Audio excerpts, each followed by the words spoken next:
Hey everybody, it's Pete Renzulli. Welcome to Stock Trading Pro. Thank you so much for joining me today. In today's video, we're going to break down how to stay sane in a tough stock market condition. And we're going to really kind of bring that home by going over sector rotation. We're going to walk through the stock market power pyramid. I also have a book recommendation for you today. A lot of people ask about what it was like to be in New York City and have my trading firm right down there in Midtown. I actually have something that I'm going to recommend to you. It's a book that I probably bought about 5 or 7 years ago, maybe even longer than that.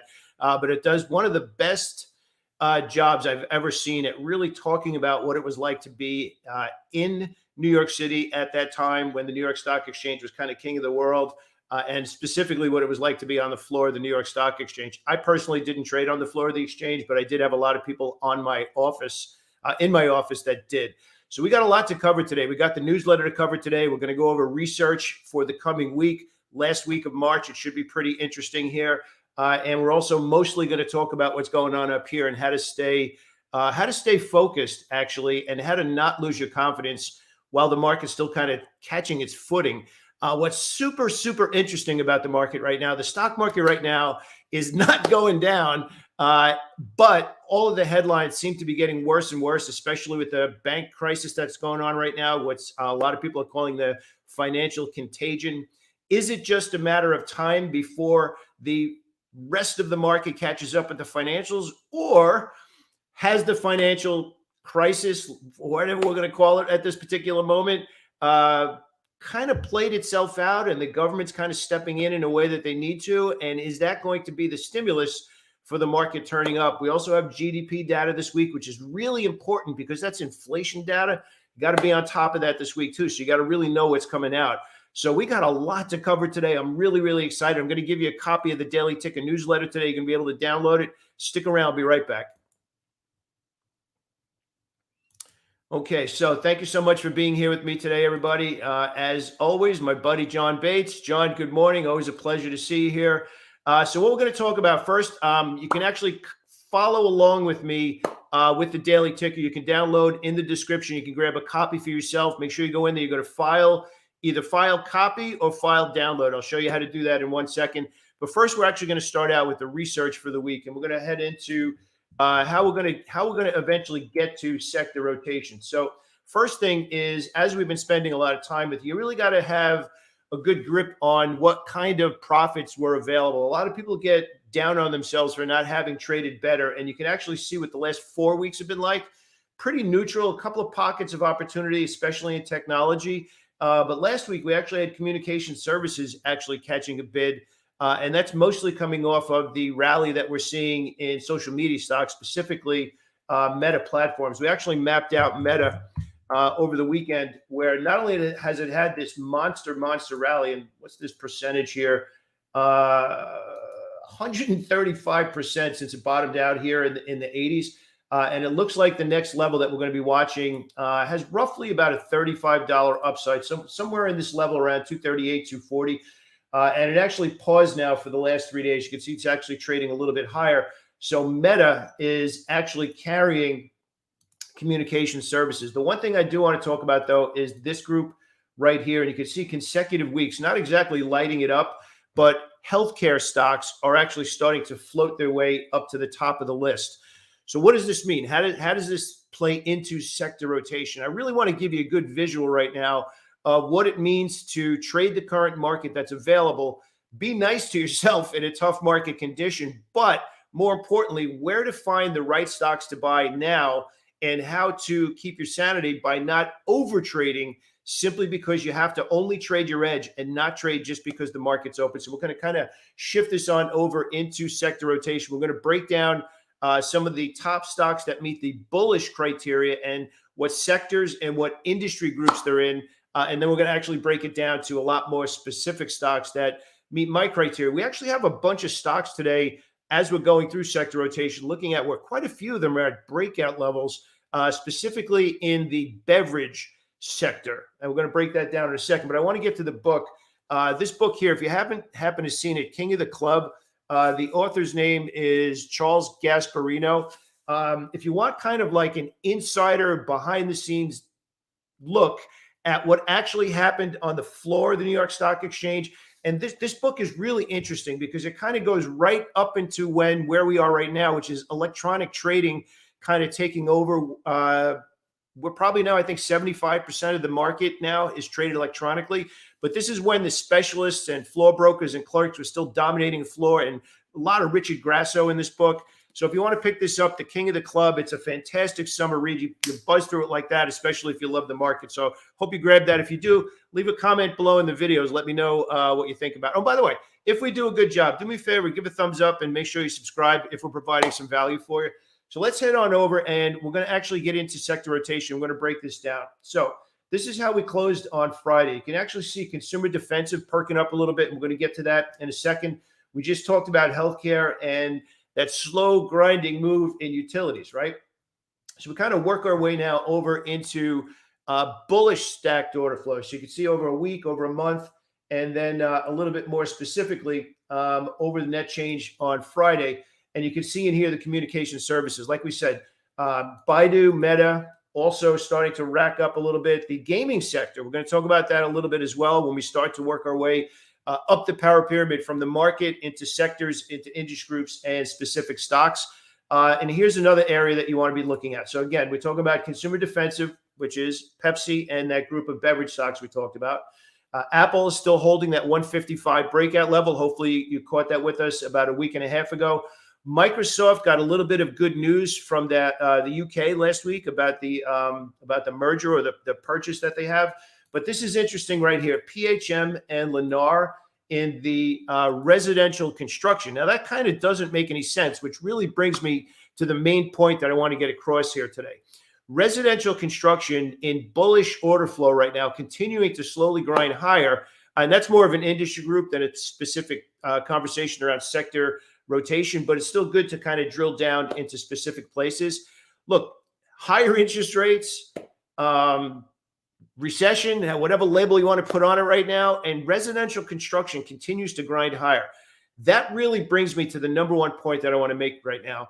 It is very easy to be getting confused right now. It's very easy for the stock market to make you feel like you have absolutely no idea what's going on. And I want to talk about two things. Number one is having a strategy to define what you're looking for in the stock market. I'm going to walk you through all of that right now. And number two is actually using it. When you know what you're looking for, you're never lost. That's a really important part of trading. And when you have a structure for price action, and the way that we do things, we have order flow, which is it obvious? Which stocks have institutional attention? And then tape reading, which is it still valid? Now, a lot of people ask about what exactly does that mean? Well, if you could imagine a stock that's maybe above the 20-period moving average or the 50-period moving average, and you run a scan and you find a lot of stocks that meet that criteria, right? We can actually take a quick look at some stocks that meet that criteria right now. So this is a list of stocks. I believe this is roughly 88 stocks that meet the criteria that I'm looking for stocks going into this week of March 27th, 2023. You can see a lot of stocks meet the criteria, but that's only the scan itself. Then you have to actually go into the stocks and see if they are still valid long. So what I mean by that is you might end up finding some stocks that are above key moving averages, maybe had some pretty good percentage returns for the last 5 to 10 days, right? But maybe they're kind of stuck in the middle of nowhere. And I'll actually show you one example of that right now. One of the stocks that I trade quite a bit of is General Electric. General Electric meets all the criteria, but it's kind of still stuck in this range, and we're waiting for it to get out of this. By the way, I want to give you a little bit of an advanced thing about General Electric, something that we talk about quite a bit. I think a lot of people understand there's only 4 phases that the market could be in. The stock market is usually accumulation, the markup. So accumulation is a down move into sideways. So it's sideways with heavy churning volume. And that generally means that money is changing from short sellers or people panicking out of their longs, where the smart money, the institutions, are basically sitting on the bid while it's churning in price. They stop it going down. Eventually, the selling dries up, and then the smart money, the institutions, need more shares. So they have to start paying higher prices, and that's where we see the stocks eventually pop to the upside, right? That move to the upside, that push and the pause to the upside, we know that is a bullish trend or bullish order flow, the way that we call it. But the part that a lot of people miss is when you get that kind of churning on the top of the move in the other direction. So when you have a move to the upside and then you're kind of consolidating and volume is increasing dramatically during that trading range, that is usually distribution. Distribution after a move to the upside is heavy volume in a trading range, typically means that something different is happening. Now, it doesn't necessarily mean that you get in there and you start short selling and trading in the other direction. However, if you were a buyer during this amazingly beautiful move to the upside in General Electric, you have to be paying attention to this now. And I want to give you a little bit here.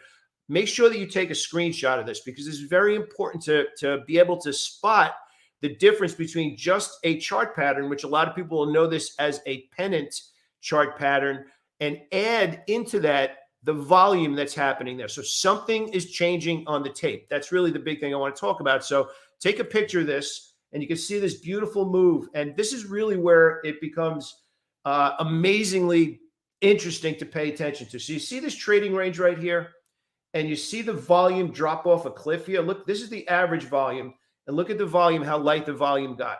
That's what you want to see to expect follow through. But then GE announced some news over here, which was basically guidance for 2024.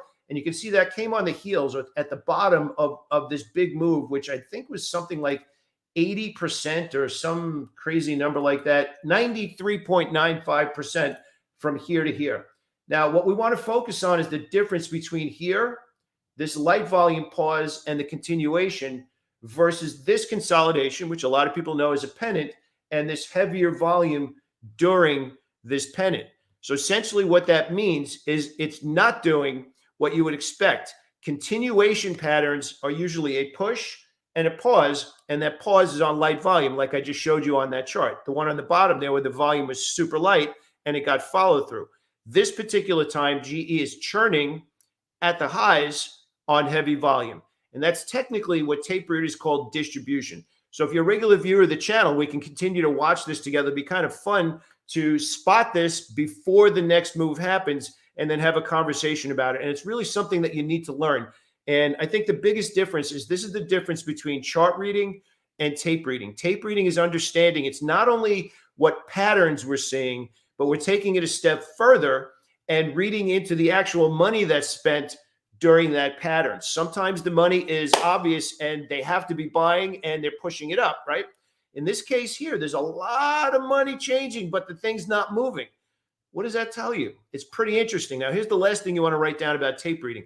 Where that volume happens is what matters. So if we can kind of just, zoom in again over here, you can see this volume drop off a cliff over here during this pause, and you can see the completely elevated volume during this pause. Now, I want to be clear about this. This does not mean you just short sell. If you're an aggressive trader and you're a new trader or whatever, you don't just start trading in the other direction. What it means, when volume changes the story you're seeing on the candlesticks, it means you got to kind of sit up, maybe put a Post-it pad on your monitor and say, volume is changing in General Electric. Be aware of this if you have a long opportunity right now. If you happen to have bought the stock, something changed. It doesn't mean bail. It's kind of like two cars in front of you put their brake on. It doesn't mean you stop.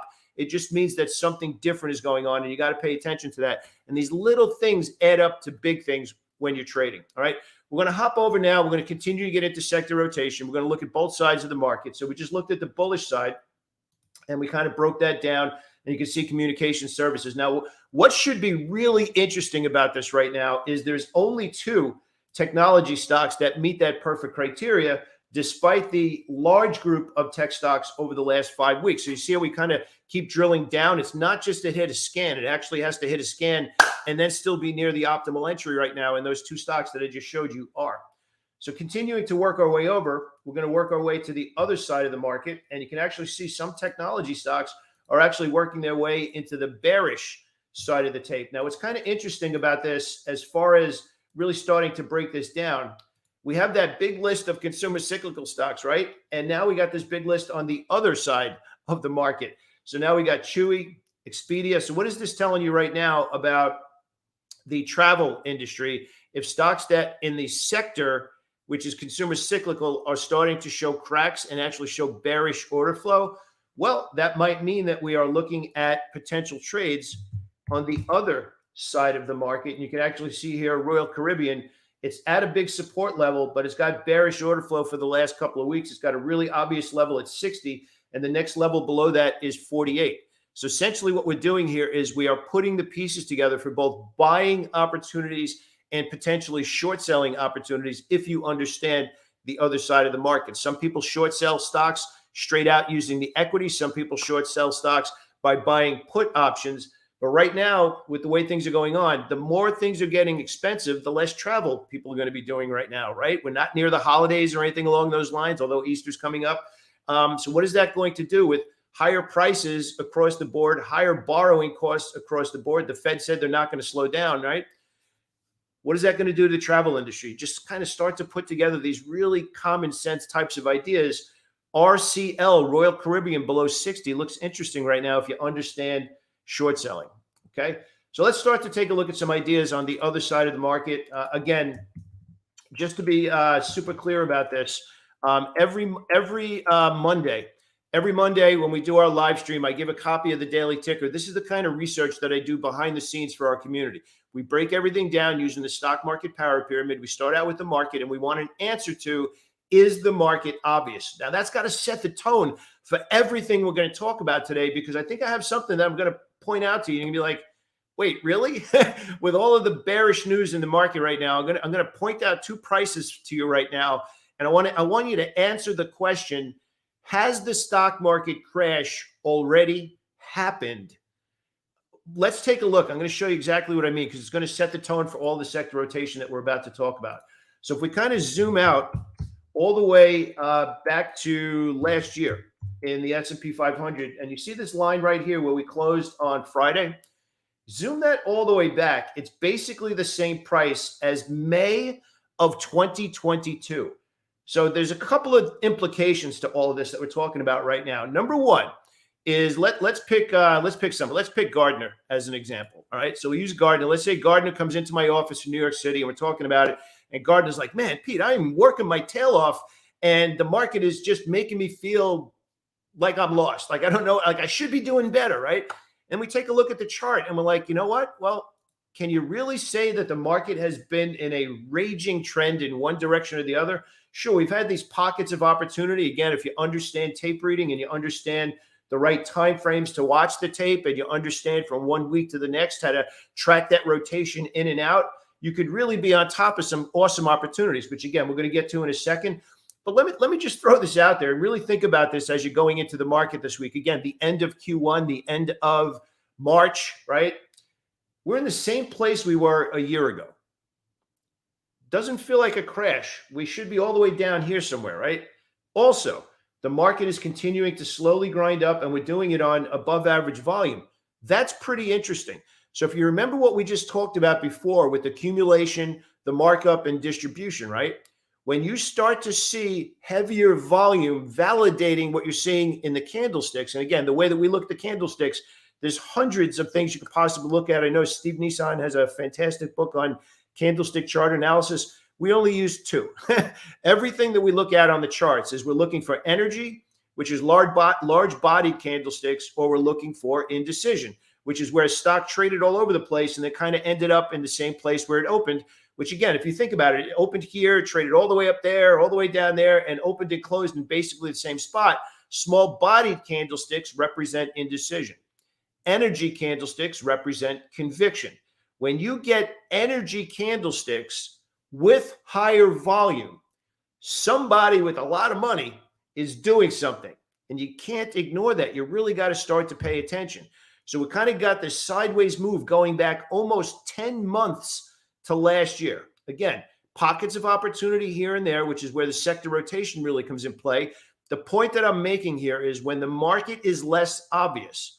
Again, I just really want to bring this point home because you could really see where we are from a year ago. And then you kind of zoom this out even a little bit more. Look at the obvious back and forth that we're in right now. It just calls for us doing something different, which means that the market is not really helping us right now. The big picture, although dominated by a few stocks such as Apple and Microsoft and even Meta at this point, Google carrying the load a little bit, we got to work our way up to sector rotation because this part of the market is not screamingly obvious, okay? So we're going to kind of work our way down into sector rotation here. And obviously, you can see where we closed on Friday. But I want to start to break this down a little bit so that hopefully what we're going to do now, and this is really my mission for everything that we do. Right? Remember, everything we do is for educational purposes. These are trade ideas that I'm taking myself. But more importantly, I want you to understand that this is the thought process to be setting these trades up. So what we're looking at right now is the research and the game plan that I created for myself and the stocks that match my strategy, which there's a big article on strategy here today, both on the option side of things as well as on the equity side of things. This is the game plan of stocks that I plan to trade today and this week. It might match you perfectly. It might not. You might need to take different trades within this criteria. But more importantly, I want to hopefully break this down for you that no matter what the market's doing, if we do a little bit of extra game planning in the context of only looking for stocks that meet our edge, there's going to be a pretty good chance that you're going to find something to do within the context of how often you want to trade. That's a big part of it as well. Are you a day trader, a swing trader, position trader between earnings, or are you an investor? That objective for your trade in the stock market or investment in the stock market is going to heavily influence which type of order flow and what time frame sector rotation you're going to go after. Now, what I do, what we do in the community, some of our stuff is day trading that we have in this list here, but the swing trades are what's in the newsletter right now. These are longer term. Sometimes they can be 5 days. Sometimes they can be a month. Lately, there haven't been a lot of trades to last a month, although the best trades that we have had recently have been in Meta. Meta has really been a nice little cash machine for 2023 so far, since it was down in the 80s all the way up over 200 right now, which actually brings me to another point. It's very, very important to keep things simple. The more complicated you make it, the harder it's going to be to have conviction. Just keep that in mind. And the article that we have in here will do a really big job in helping you doing that. So I just want to walk you through how to find this first. First, you're going to click on the market, and we actually have a nice little piece here on how to develop your strategy, how to stick to your strategy. We're calling that the path to trading mastery. Then we work our way down a little bit more, and our options trading pro, John Napolitano, is breaking down sector rotation from a little bit different way, where he's breaking down the contagion and whether or not the contagion is actually going to be affecting the market. Now, what's kind of interesting is John, in this particular instance, is actually making the argument for has the worst of the financial contagion been put behind us? And he kind of brings the volatility index into the equation, the VIX. Remember, you can download a copy for yourself. Click the link in the description below the video and get a copy for this and watch how this stuff unfolds during the week. And let me actually show you how to do that, because we do get some questions about that during the week. What you want to do is you want to go over here to File, and you can either go to Make a Copy, or you can go to File and download it as a PDF, so you can grab your own copy of this of the daily ticker for today. But what we want to focus on right now, we want to kind of drop our way down into sector rotation. All right, semiconductor stocks cooled off last week, and order flow shifted into software, and we could kind of see that in the way that we're looking at things over here. These were putting up numbers that were just absolutely incredible. But now you can actually see over here software infrastructure, software applications, they're starting to move their way up the list. So you want to make sure, again, take a screenshot of this so you get a good idea of the stocks that meet the criteria heading into the last quarter of the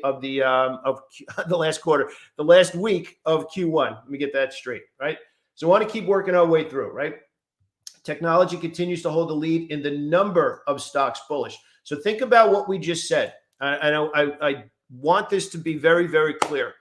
We just commented on the fact that technology has the largest amount of stocks that meet bullish order flow. But what we're breaking down right now in sector rotation are which stocks are at the optimal entry today heading into this week. So remember, there's a big difference. And raise your hand if you've ever been like, wow, that stock is super obvious.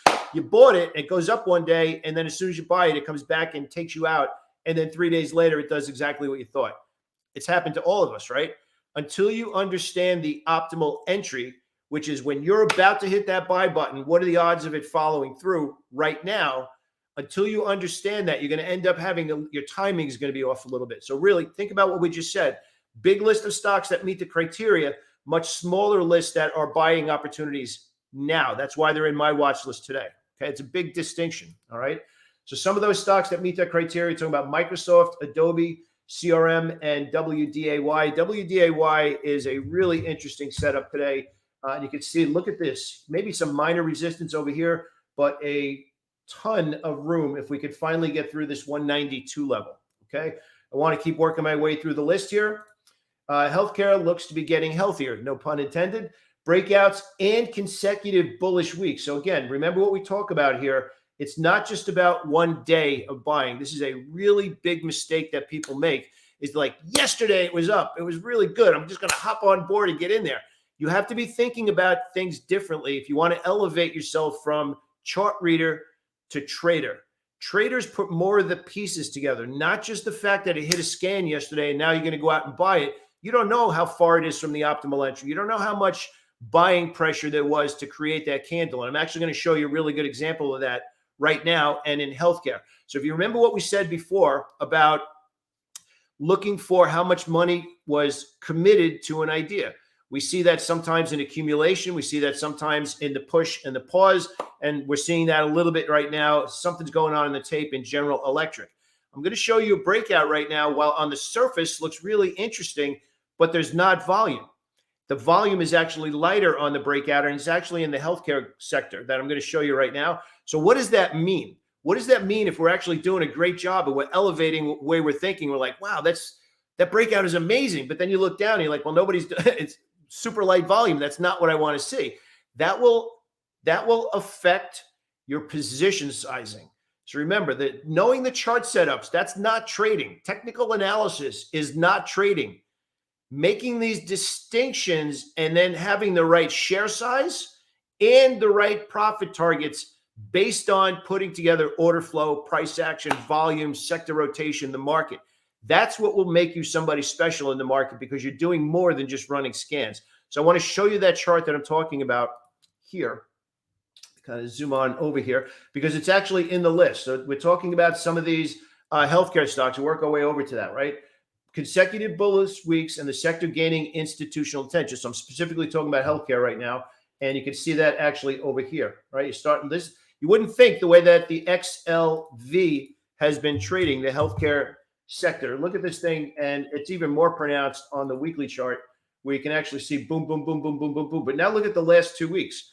That's pretty interesting, right? So now I want to get to one of those stocks that's in the list that just had that story that we're talking about. Just on the surface, like if your eyes are over here, you're like, oh my gosh, look at that candle. Consolidated, breakout, big move, close near the high. I love it. Let's go, right? But then you go down here and you're like, whoa, that was really not a lot of heavy volume on Friday. So maybe we need to think about that a little differently. So this looks fantastic. It's got plenty of room to go up to the let's say 167. So maybe another $8 to $10, depending on where you get in. But the volume didn't look like that. The volume didn't look like that. So it's still a valid idea. Now, remember, this is what I want you to write down. This is really important. A valid idea versus how much share size should I have on that idea. You have to know what great looks like. If you don't know what great looks like, then every trade looks the same. Great on an energy candlestick like that means a big, strong green candle and close near the high and high volume. We had 2 out of the 3, so it was pretty good. We consider the trade, but for me personally, it wouldn't be full initial share size. These little things are what keep you in the game, because there's some trades where you should have big share size, some trades where you should have, you know what, let me just put out there an initial piece and see if we get more follow-up. Let me see if day number 2, the buyers step back up, and today they come back with bigger volume. These are the little things that will separate you from, I'm a great chart reader, from I'm a great profitable trader. These little things. Chart reading is not trading. Trading is a completely different skill. All right. Let's continue to break down the rotation heading into today. Consumer defensive, which are also known as recessionary stocks, held the bid last week. So again, they went up and went sideways and look set to go higher. MDLZ charged higher on Friday. So we could take a look at that one right there. MDLZ. You can see what kind of day it had on Friday and actually punched straight up to a breakout level, right? Pretty nice. But the one that I'm really looking at the most this week, Bud, Pepsi, and Monster all perched on breakout levels too. So many breakouts across multiple sectors. So obviously I'm looking at MNST right now this week, and we'll pull up that chart. So what's kind of interesting is a lot of stocks in the same group resting right at breakout levels. So these are things you need to know. So one of the things, again, as we go through and take a look at the stock market power pyramid. We're working our way all the way up here now, which is the beverage sector. Again, you want to keep elevating your game and you want to start to think a little bit deeper. Not that hard. You just got to well, how many people are doing the same thing? That's really what it comes down to in the markets. Too many people look at garbage stocks and they're trying to find the needle in the haystack that nobody's ever heard of. Why? You're making it so much more complicated on yourself. Institutional attention and real money by institutions are what pushes stocks around. It just makes more sense to follow them, doesn't it? And that's the whole point of sector rotation. But now we're working our way up to industry groups. Probably the best example in our community is when the solar stocks are trading well. The entire group, we probably have like 7 to 8 of them that are in a watch list by themselves. When one of those stocks is strong, we want to pay attention to the rest of them. Like, I believe it was early last week, CSIQ had earnings and was up pre-market. And that day in our pre-market game plan, we said, solar stocks are in play today. That group within technology, pay attention to them today. And sure enough, I think it was RUN, if I'm not mistaken. We could take a look at that one right now, where CSIQ had this big bullish gap over here, which was on the 21st. Of course, knowing the group as we do, even though the stock was beaten down, this stock right here on this day was up 12% on the day, just based on trading sector rotation. So very important to understand, even though the stock is going down, I know you could put in the comments, don't pick a bottom, right? It was a very short-term trade intraday using our minimum viable criteria, but it's really more a conversation around industry groups. So the point that I'm making is now we're diving deeper into sector rotation, into industry groups, and a lot of these same beverage stocks are either already bullish or sitting right at breakout levels. So again, is there any guarantee they're going to follow through? No, of course not. But that's not what trading is. Trading is not about it's definitely going to happen. Trading is about what's probably going to happen and what we definitely plan to do. Okay, so keep that in mind. All those beverage stocks are actually at that level. That's pretty interesting right now. Okay, so continuing to work our way through sector rotation. Basic materials went from rocketing higher and breaking out to actually reversing pretty hard, pretty quickly. If you didn't happen to be trading Mosaic with us that week, Mosaic actually paused and broke out here. This was a really fantastic week, but then we shifted into our profit maximizer. We actually got most of this. Thankfully, we didn't sit through it. But now what's kind of interesting is look at this level. Boom, boom, boom, boom, boom, boom. Remember we said before about light volume? Look at that heavy volume reversal right back in there and the stock. So if you happen to be short selling basic materials right now, it's at a big level where buyers stepped right back in again. Remember, where's the last significant place buyers or sellers did something significant? Right there. So if you're short Mosaic on this big move to the downside, you need to be aware of that. And again, it's not just about the price action. Look at the volume. Look at all of the volume on that candle on Friday. Something changed on the tape. And these little things are stuff that we need to notice. All right. So speaking of basic materials, not so much Mosaic at this point. That's really more of a be aware something changed. Gold and silver are now in our universe. WPM, AEM, and PAAS. We've got a lot to break down this week. This is the last week of March, the last week of the quarter. And hopefully no big economic news this week other than the GDP numbers. You got to be aware that that's going to be a lot of inflationary conversation. GDP metrics tell us, are we heading into recession? You need two consecutive negative GDPs to be considered recessionary. We'll see how that plays out this week. Not a lot of monster earnings this week. We got really good, clean technical charts this week. Hopefully we can finish the month and the quarter strong. So anyway, there's a whole list of stocks in here that you can consider taking a look at today. We break it down from the market. There's a big lesson in there about having and developing a strategy, a big breakdown on options related plays for this week and how the financial contagion is playing into the market this week. John did a great job on that article this week. Also sector rotation, industry groups, all the way down to that RCL trade that I'm looking at, as well as the MNST trade for the week as well. So don't forget, you can grab a copy of this in the description below, and you want to go over here to file. You could either make a copy or file and download.